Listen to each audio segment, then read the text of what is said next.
தேவகோட்டை சரண் மாணிக்கவாசகம் நடுநிலைப்பள்ளியில் 6ஆம் படிக்கிறேன். மேம் பேர் வந்து சாந்தின்னு சொல்லியிருந்தாங்க. மேம் வந்து தாசில்தார் அப்படின்னு சொல்லியிருந்தாங்க. மேம் வந்து ஒரு கிராமத்தில் இருக்கேன், அங்கே இருக்கேன், அங்கே அவங்க பக்கத்தில் இருக்க சின்ன சின்ன ஸ்கூல்லலாம் போயிட்டு வந்து செடிகள் புத்தகங்கள்லாம் கொடுப்பாங்க. அதை வந்து 6 வருஷமாக வந்து பண்ணிக்கிட்டு இருக்கேன்னு சொன்னாங்க. ஒரு மரத்தை வெட்டுறது வந்து ஒரு ஆளை வெட்டுறதுக்கு வந்து சமம் அப்படின்னு சொல்லியிருந்தாங்க.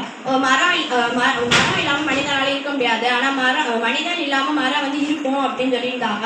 மரங்களை வந்து நம்ம வந்து வளர்க்கணும், வெட்டலாம் கூடாது அப்படின்னு சொல்லியிருந்தாங்க. அதுக்கப்புறம் வந்து மேம் வந்து மகாபாரத கதைலாம் வந்து சொல்லியிருந்தாங்க. அப்புறம் புத்தகத்தை பற்றி சொல்லியிருந்தாங்க. புத்தகம் வந்து தானாக ஒரு மனிதன் வளரோட புத்தகம் படித்தா வந்து மிகச்சிறந்த மனிதன் வந்து வரலாம் அப்படின்னு சொல்லியிருந்தாங்க.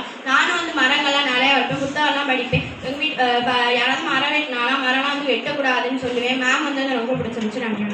வணக்கம். என் பேர் சாதனா. ஸ்ரீ தேவகோட்டை சரண் மாணிக்கவாசகம் நடுநிலைப்பள்ளியில் 7ஆம் வகுப்பு படிக்கிறேன். மேம் பேர் வந்து சாந்தி அப்படின்னு சொல்லியிருந்தாங்க.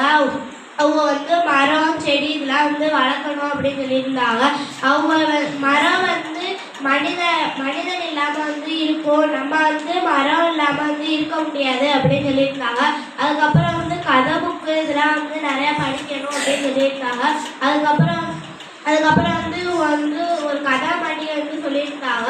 இவங்க சொன்னதெல்லாம் வந்து எனக்கு வந்து ரொம்ப பிடிச்சிருந்துச்சு. நன்றி, வணக்கம். மாணிக்கவாசகம் நடுநிலைப்பள்ளியில் படிக்கிறேன். மேம் பேர் வந்து திருப்பதி சாந்தின்னு சொல்லியிருந்தாங்க. அவங்க ஊரில் இருக்க 5வது 8வது படிக்கிற ஸ்கூல்லலாம் போய் வந்து மரக்கட்டு கொடுக்குன்னு சொல்லியிருந்தாங்க. மரத்தை வந்து வெட்டக்கூடாதுன்னு சொல்லியிருந்தாங்க. நிறையா மரத்தை வளர்க்கணும்னு சொல்லியிருந்தாங்க. அப்புறம் வந்து புக்கை வந்து ஒரு புத்தகமாச்சும் படிச்சிருக்கணும்னு சொல்லியிருந்தாங்க. நானும் இப்போ எங்கள் வீட்டு பக்கத்துலாம் போய் சொல்லி மரத்தை வெட்டாதீங்க, இந்த மாதிரி மரத்தை நடுங்க, அப்போதே நல்லா இருக்கலாம் அப்படின்னு நினச்சி சுத்தமான காற்று கிடைக்கும் எங்கள் ஸ்கூலில் வந்து சொல்லி கொடுத்தாங்க அப்படின்னு போய் சொல்லுவேன். நான் வந்ததுலேருந்து நிறையா விஷயம் தெரிஞ்சுருக்கேன். நன்றி, வணக்கம்.